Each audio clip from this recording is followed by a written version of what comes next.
challenges. We are all facing different giants in our lives of various types. Nobody is exempt from facing giants. The family unit is facing severe giants, severe challenges as we speak today. Yes, sir. I am certain that the family is being challenged on all fronts. Right. Flanked, rear, front, attacked. Yes. No society has survived the long-term effects that come with the breakdown of the family. That's right. That's right. Well. Matter of fact, the family is the core building block. Yes, it is. Yes, it is. Go with me now. That epitomizes the overall health and well-being of the culture. The disintegration of family biblical value is the process of internal decay and paganism stemming from our postmodern world and our rebellion against God. That's right. Divorce rates are off the chart, record highs. Abortion rates are climbing high and high, reaching epidemic proportion. That's right. Youth crime is rising. Right now in prisons you go in, you'll find young men and young women between that 18 to 38 year old locked up. Can you hear me? I was talking one day to our members and I told the young girls, I said, y'all want a husband, you need to go down to that prison and pray at the gates that God would send out some of the men in there who are not guilty of anything violent. Because that's where they are. That's where they are. I was doing a workshop at one of the federal prisons, federal penitentiaries. And they brought all these about 35 young men in. They all were chocolate. They looked like me, except maybe one or two. And I thought to myself, how many young girls were prepared for one of these husbands who would never see daylight? And look, I couldn't handle it. Bishop Gerard, it was too much for me. And when I finished the workshop, I told the coordinator, I said, don't ask me to come back out here. I can't handle this. Now, some people can do that. I can't handle that. I couldn't handle walking out and hearing that iron gate clanking behind me. I couldn't handle it. It's tough. Oh my goodness. I just, and I saw some of these brothers and they walked with me as far as they could go. All the way up to the gate. They just kind of touched. And I walked and I'm going the next and I'm going in between the fences and I'm looking back. And I'm just thinking to myself, what's going on in their hearts? My Lord. And I think all the way back to my office, I must have booed like a baby. It was just too much. And I realized that we're going to have to nip this thing in the bud while they're babies. You can't wait until they get up to teenage. You got to handle that while they're babies. You know what I'm saying? Raise them right if you want them to do right. You got to start off early. That means your parents are going to have to get more sense. Stop acting like they're insane. Stop competing. Nothing worse than mothers and fathers who are running around trying to skip their kids. There was this movie out a while back that made me sick called Stella Got a Groove On. It was ridiculous. That was an anti-family movie. Because it spoke about a woman who should have been beyond the days of being in heat. And her hormones were so messed up that all she could think about was somebody banging her back. And it makes me sick when I look at our women and look, that's a program. You've been programmed to think that the only thing you have to offer is your body. Y'all hear me? Let me get back on this script.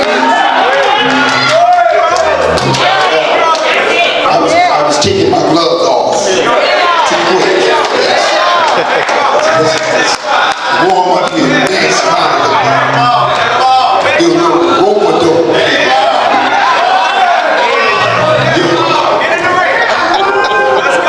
Men are marrying men. Go figure that. Come on, how nasty can that be? Paul talks about that in Romans 1. It's in the book. I'm not making it up. Women marrying women. Come on now. Come on. And look, then they want to adopt children. You messed up. Now you want to mess them up. And look, they get angry with you because you won't accept them. I'm on their hit list and awesome. And I'm proud to be at the top of it. Proud of that. I know folk personally who are walking around calling themselves a mistake that God made. You gotta fix it. I'm saying, no, you're a fool. You need to be saved. Somebody look one time and say, well, you mean to tell me if you're... Let me get the gloves back on for me. You mean to tell me if you are gay or lesbian, you tell me that you're not saved? I can't tell you that because I don't know your heart. I can tell you you're not doing saved stuff. I can tell you that. And it don't take very much if I see an apple and then other apples and apples and they're all under this tree. I can pretty much conclude that that's an apple tree.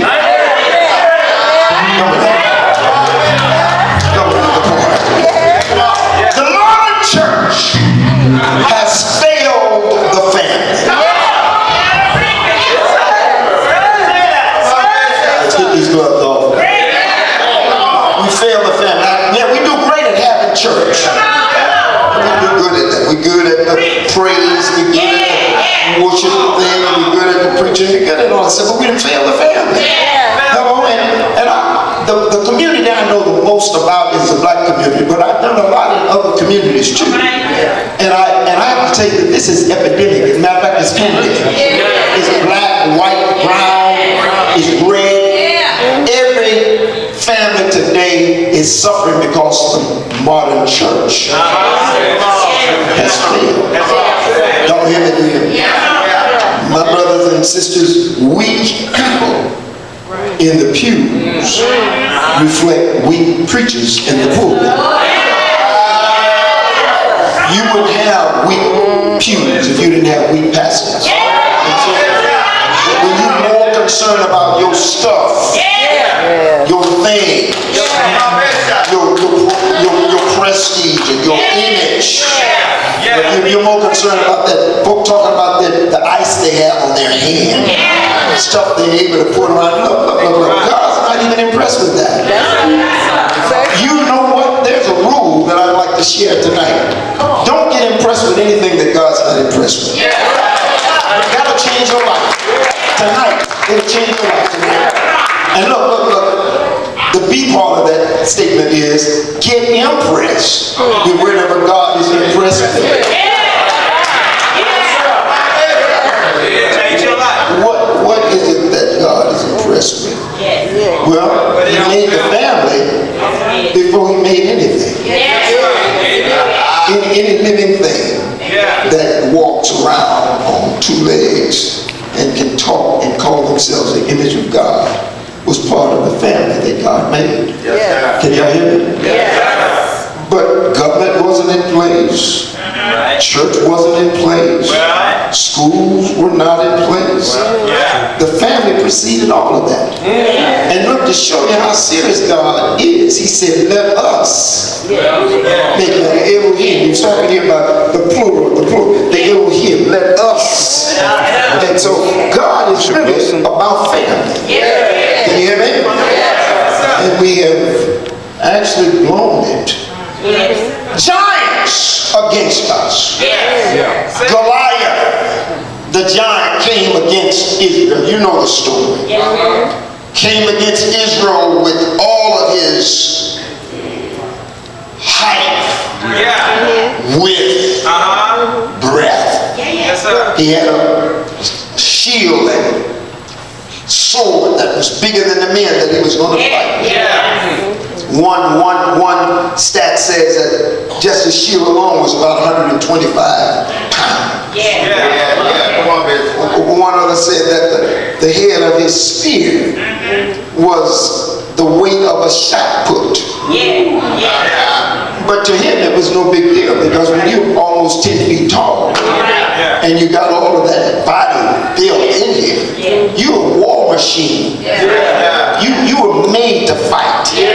Look, he was built to fight. And he understood what he was built for. And all he was saying is that y'all send me your man that's built to fight. That's what he was saying. Send me somebody who can equal me. Send me a person out here who's built to fight. I'm built to fight. Schwarzenegger wouldn't have even met the challenge. This guy was built to fight. Goliath, the giant who comes against us. Satan is a giant of this world, and he's come against the church. Can you hear me? And he's come against the church in his brutal attack against the family. Hear me well. Abortion is a weapon of systematic extermination of future generations, future saints, particularly minorities, because Margaret Sanger did an excellent job of setting up her little deal to kill all black ladies. And so for a long time, the only place you found Planned Parenthood shops were in black communities. And look, she used the black church to help spread her gospel. You hear what I'm saying? And we're not going to be hating on anybody, but some prominent names in the past in the black preaching community signed on to her program. Today, it's real. You do the research, but it's real. So she was on her job of exterminating future generations and future saints. Now you find a lot of those Planned Parenthoods still in the black community, but now many of them are in the Hispanic communities and in some of the poor white communities, because they believe not only were black people inferior to them, but if you're poor and you're white, you must have been worse than black folks. All white folks are supposed to be rich. In her mind and Hitler's mind. Well, they were both crazy, but the point is that there are many people who believe that, and they invested money to build those places. Don't hear what I'm saying. The enemy is Satan, but he uses these weapons against us. Why isn't the church out screaming daily about abortion? Yes, sir. Why are we doing that? Why aren't we out on the street on our face in front of 18-wheelers? Trying to block entrance to Planned Parenthood? Come on. You hear what I'm saying? Why is it that we will accept that foolishness? Well, one, we're too caught up in ourselves. We're too impressed with ourselves. Y'all hear me? Materialism is his weapon of mass distraction. He uses materialism. We want more things and more stuff. And when you get more things and more stuff, you run out of space, so you build a bigger place to put in more things and more stuff. It becomes a vicious cycle. More things, more stuff, bigger place. More things, more stuff, bigger place. So pretty soon you're bankrupt in your spirit. All before you're dealing with any money issues. You run out of your gods. You got too many gods. If you got that many gods, they wear you out. It's like a man trying to have too many women.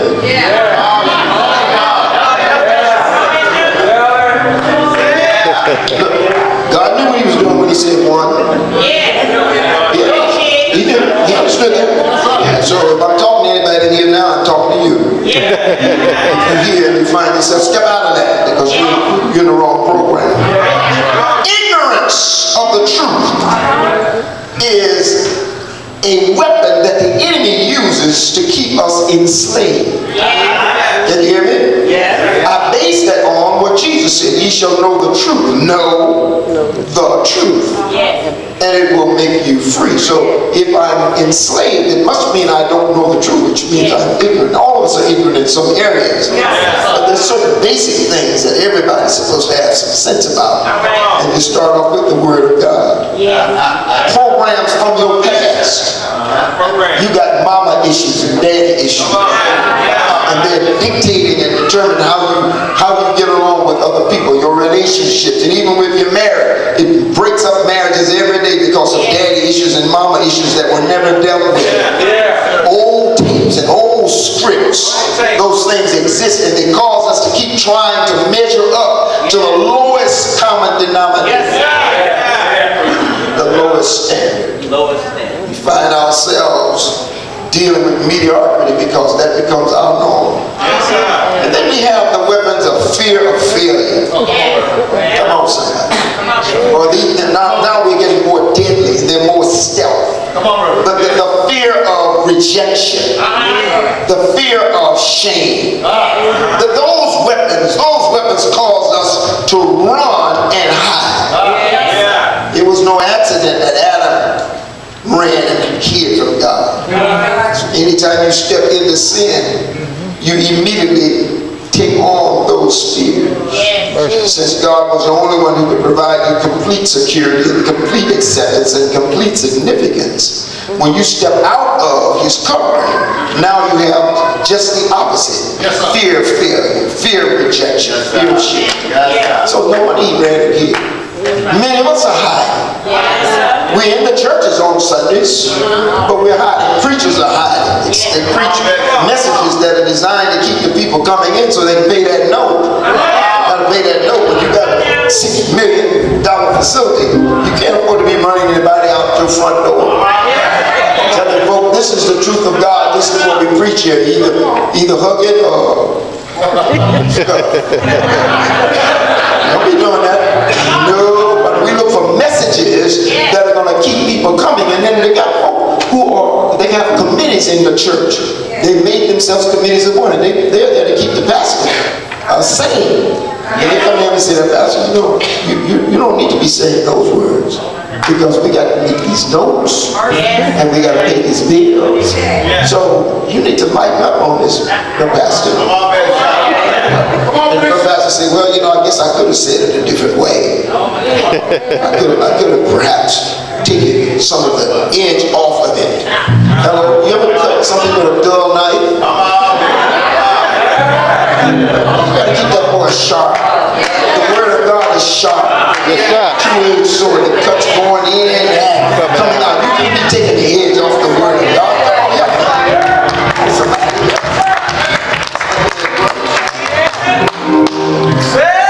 The giants against us. Then let's look at the gloves that we wear. King Saul's armor was indeed the armor of a king. And many of us would have been very pleased to walk out into the camp saying, I'm wearing the king's sheath. I'm wearing the king's breastplate. I got the king's sword. And I can tell you what makes me say that. I watch people every day go buy new cars. They walk around with their heads high and just smiling and carrying on because they're defined by that vehicle. But now look, check this out. This is going to make somebody upset, but pray for me. Here's the deal. The finance company owns 99% of it. You own 1% and then you go around bragging about your debt. That's right. You know what I'm saying?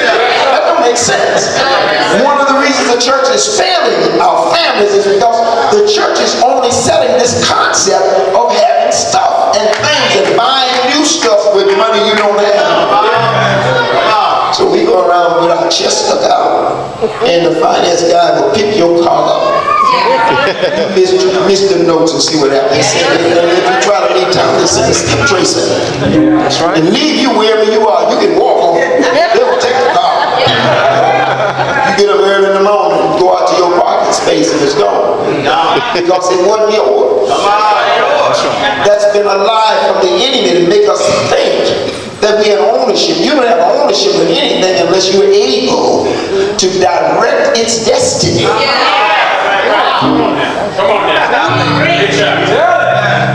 King Saul's armor would have made a lot of us proud. But the reality is that it was still King Saul's armor. You could have worn it everywhere, but it was still his armor. And at the end of the day, he could call you to bring his armor back home. Okay, you did a good job with it. Bring it back. Most of us, we wouldn't have had to be called. We would have brought it back. But some of us would have been going trying to get down to the pawn shop. Pawn shop. But that armor did not fit a shepherd warrior. Y'all hear me? David's brothers and King Saul had tried to discourage him. Because Satan always got somebody around trying to discourage him. That's right. Amen. Just think about what it would have been when you were trying to be discouraged and then finally the king said, well, take my stuff. Immediately you would have been encouraged.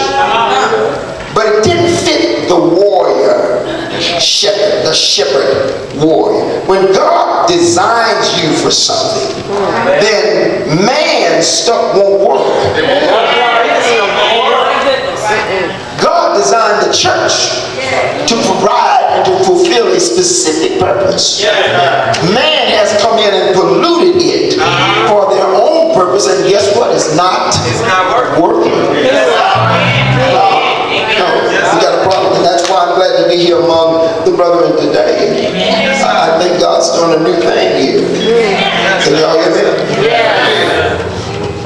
History and the stats indicate that the king's armor is ineffective against the giants. Ineffective against the giants' weapons. The grant money that we get, as great as it is, it won't really cause anybody to be saved. You might do some good programs. Don't get me wrong, because I'm not hating on grants, but I'm just saying that they won't help you save anybody. And now I know we rationalize because we're good at rationalizing, but the reality is that it won't help you save. It will only help you pat yourself on the back. Talk about, look what I've done. Wearing the king's armor is just like wearing gloves in a fist fight. We wear position. We wear personality. We wear power. We wear prestige. These are all gloves that we are wearing, and as a result, even if we hit the enemy, the blows are greatly reduced in impact because you got these gloves on. Did you hear what I'm saying? Some of us are very good at hitting our target. You know, we can get in it. We know how to do the twist. We can do that. Some of us are good at that, and we actually hit it. But it's not effective because you got these gloves on. You got all that padding from these gloves. Yes, we stand up and preach a word, and sometimes it's really a strong, powerful word that is needed. But because we got so much padding and so much buffering around us, it's ineffective. And so the people came into the church in hell, they leave out of the church catching the same hell they caught coming in. Nothing changed. Folk come in fighting and they leave out fighting. You know what I'm saying? They come in one way, they leave out the same way or worse. We got all this padding. One thing Daddy used to tell me before he split, my brother was right, he did cut out. Left us, but God didn't leave us. That's right.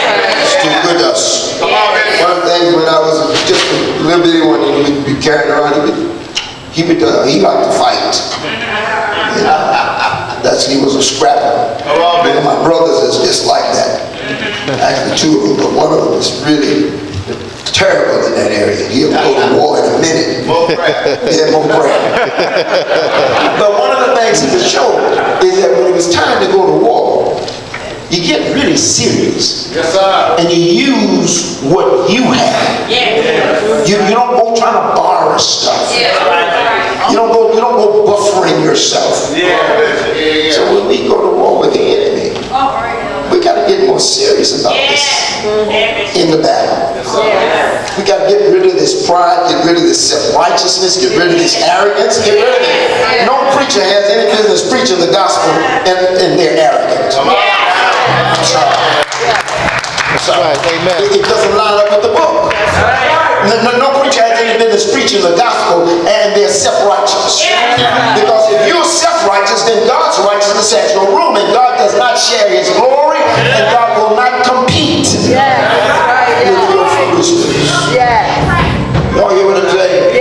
It's so important that we fight in the way that God has designed. How did he design it? Well, first of all, you got to recognize the enemy.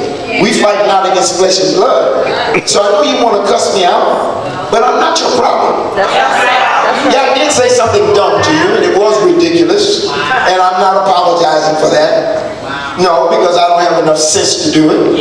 But now, if you start to respond to me the way I gave you the prompt, you're just as crazy as I am. You hear what I'm saying? Somebody's got to stop and say, Lord, have mercy. Somebody. And the reason for that is that we fight not against flesh and blood. That's the reason for it. We don't fight against flesh and blood. Y'all hear what's going on here? My brothers and my sisters, the weapons of our warfare are not carnal. So we don't have any business resorting to carnal tactics. That's right. The giants against us. The gloves that we wear. Let's talk about God with us. Let's see, when does God enter the picture? Now, if Saul had been a godly leader, he would have claimed Deuteronomy chapter 20. And he would have led his army to victory. But when people are out of fellowship with God, they can only lead others into defeat. What I'm trying to show you is that you cannot lead your church into victory if you are out of fellowship. You know what I'm saying? It's impossible for you to be all that God wants you to be when you're trying to be all that you want you to be. Oh my goodness. So as a result, he was not able. But David had already proved God's power privately. Yes, sir. He was indeed the lion and bear killer. Yes, he was. He defeated them by the power of God, and he gave God the glory. Private. Now David would prove God's power publicly to the glory of God. Yes, sir. What I'm trying to show you is that when God is with you, he's more than the world against you. And you don't have to go around looking for something else. If we are to be real warriors, and if we're faithful in private battles, now catch this, don't miss this. If we're faithful in private battles, God will see us through public. We keep praying that God will help us defeat this thing that's in our public sphere. That's right. But your problem was not in the public sphere. That's right. The problem was in your private sphere. Why is that? Because behavior follows beliefs. Go with me now. If my behaviors are atrocious, it's not the place to start. I need to go back here and deal with what I believe, because my beliefs are messed up. I cannot have bad behavior if I don't have bad beliefs. That's what I'm trying to get you to see here. If I get my beliefs fixed, my behavior will have to follow my beliefs. So here we have, in the midst of all of this, these tests, these battles. When you're faithful in the private ones, God will take care of you in the public ones. Matter of fact, let me share this with you. Little tests are but preparations for bigger battles anyway. I got that from Jeremiah 12:5. When you have little bitty issues Yeah. and how you handle them prepares you to deal with bigger issues and how you handle them. We don't simply fight for victory. I know that that's a lot of discussion, but we don't fight for victory. We fight from victory. Yes, sir. I'm talking about the victory won at the cross. Well, when you read Colossians, and those of you that are scholars and you study that second chapter, you find out that Christ took care of all the battles when he defeated sin. There are no more battles left. What we have to do now is to operate in his victory. Walking in it. Did anybody hear this? Brothers and my sisters, it was God's name that David lifted. And it was in God's name that David walked. So the lion and the bear were just the precursor to Goliath going down, but it was all in God's name. And what I'm trying to get you to see is that with God's help, we face and we conquer every giant in your life. I'm closing now. Godly leaders are needed to lead God's church, God's people. Can I get a witness? Yes, sir. And just like David, we must look at challenging situations and see God. Too many of us look at the challenging situation and we only see the situation. But what we got to learn to do is see God. David saw the arm of the Lord of hosts. Israel saw Goliath. And because they looked at Goliath, they saw in their own weakness the fact that he could not be defeated. David knew God's faithfulness. David, look. I was ready to launch off, but let me just go back. Yes. You ever wonder why David picked up 5 stones? Well, there are a lot of good speculation. But one reason that's plausible is this. If David missed with the first stone, he had no intentions of running away. See, warriors don't run away. Warriors come to get the job done. You understand? So let's say I hit you with the first one, but you didn't go down. I got 4 more. And by the time I'm finished with all 5 of these stones, you're going to be done. That's trying to get you to see something. Okay, let me get back now.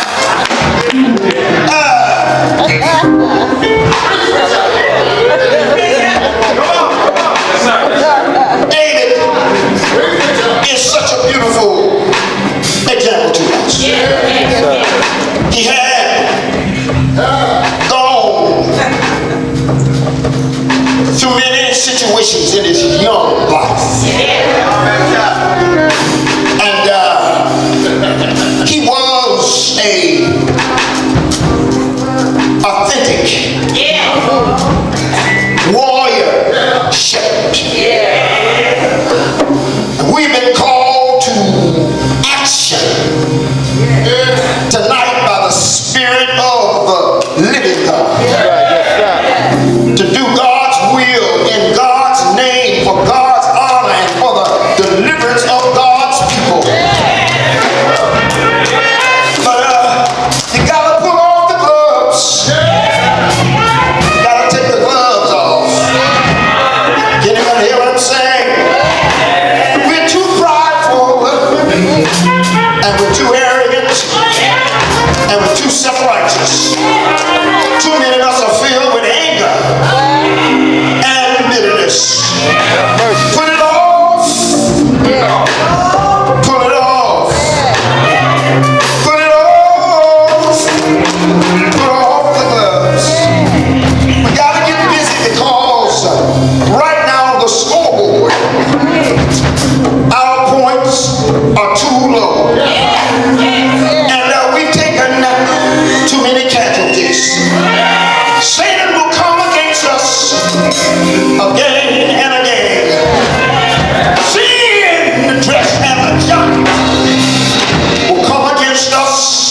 again and again.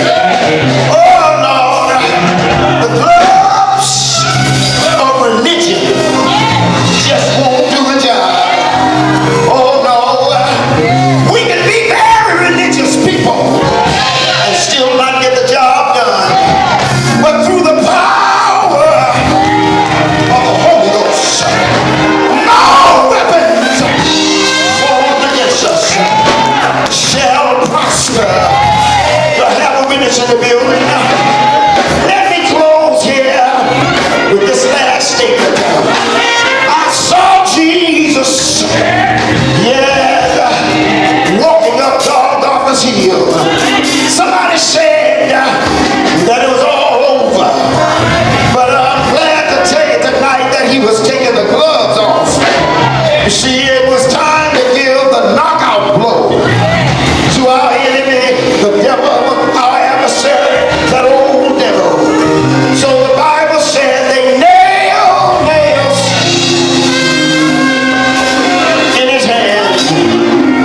Do I have any preachers in the building? Oh yeah, they nailed nails in his feet. Do I have a witness in the building? Oh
You keep running to the drugstore, you keep running over here and running over there looking for help.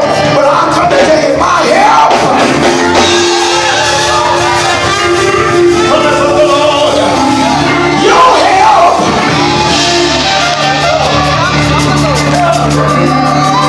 whatever your problem might be, your help, whatever you need might be, your help.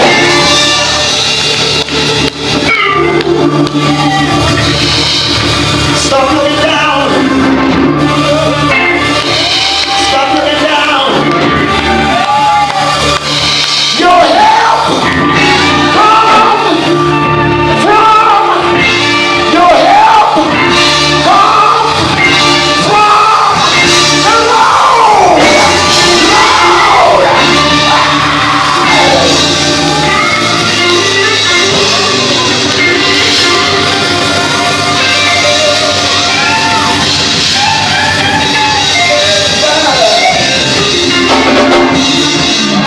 I just tried to come down a moment ago, but I gotta come down. I gotta get out of here. We got a big day tomorrow. But I need about 5 people who are not ashamed of the Holy Ghost. Not ashamed that you're filled with the Holy Ghost. Not ashamed because every now and then you find yourself speaking in a language you didn't know you could speak in. I need about 5 folk who willing to take a step for the Lord. I want those 5 people to lift up your hands. And when you lift up your hands, I want you to say, yes, Lord!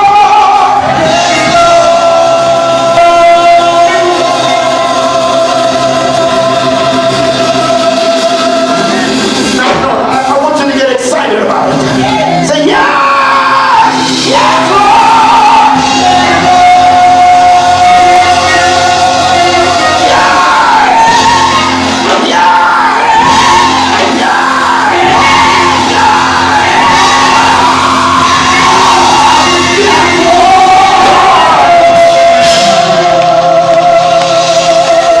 Don't be ashamed. Oh, yes, Lord! Yes, Lord!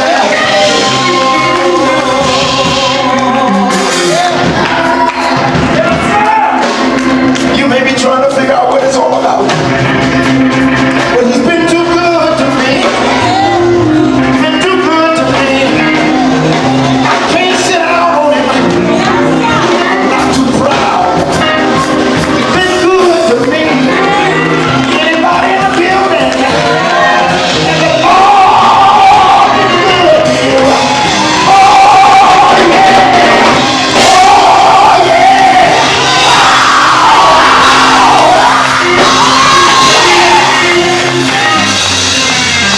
The Lord is good.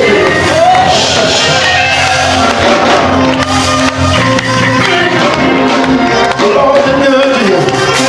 If you know the Lord is good to you, I want you to lift your hands up again and say, thank you, Lord.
ready.